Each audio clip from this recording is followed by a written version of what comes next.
Magandang araw po sa ating lahat mga kaibigan. Welcome back po sa ating channel. Ito, sa ating balitang-balita mga kaibigan ay inihayag na po ng Pangulong BBM ang pagbabalik ng acceptance doon sa mga proyekto po natin sa ating bansa mga kaibigan. Matatandaan na ito daw po ay tinanggal at hindi malaman kung kailan ito tinanggal mga kaibigan, kaya naman nagkaroon ng maraming problema dahil iilan lamang po ang nakakaalam ng mga project mga kaibigan, lalo pa ito ay galing ang pondo doon sa national government po natin mga kaibigan. So ngayon ay formal na pong binabalik yan mga kaibigan.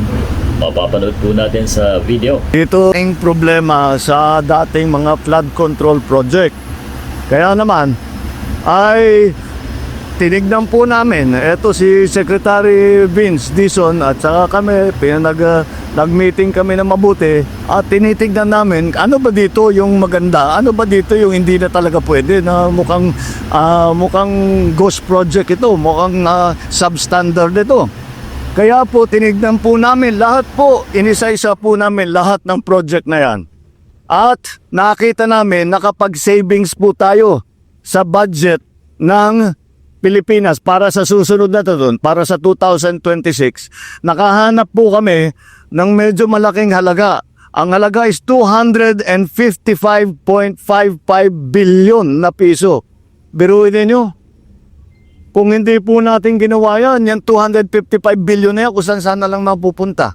Kaya't mabuti, yan, kaya't kinanselan na po natin lahat ng flood control project para sa 2026. At yun po ang naging savings natin. Huwag po kayong mag-alala. Hindi ibig sabihin matitigil ang flood control project. Dahil po sa aming pag-aaral, meron pa po yung budget ng flood control project sa 2025 ay 300 plus billion. So hindi pa naubos yun. So tuloy-tuloy pa rin ang magiging flood control project hanggang sa susunod na taon, at meron naman tayong i-approve na flood control project para naman basta't nakita natin ay maayos ang proposal, maayos ang program of work, maayos ang completion, may acceptance ng local government. That's the new factor that we put in. Gov. Egay, I was surprised because nung umikot ako, kausap yung isang barangay chairman, wala na palang acceptance ngayon. Eh hindi pwede yun. Kaya ang acceptance po, pagka may project po ng national government, halimbawa gagawa sila ng kalsada, magtatayo ng school building, at maglalagay sila ng flood control, nung governor po ako, hindi po pwedeng sabihin completed yung project na yun hanggang tinanggap ng local government executive.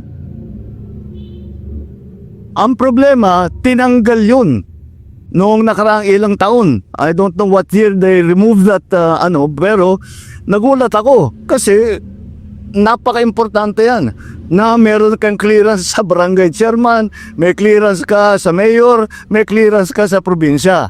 Dahil yun ang paraan namin sa local government para tiyakin na yung mga project ay magandang pagkagawa at tama at hindi naman nagmahal ng masyado. Kaya po, ibabalik po natin. Yan, Gob.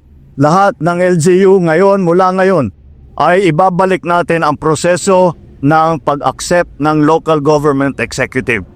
So yan mga kaibigan, at talagang binalik na po ang acceptance na yan na dating nawala.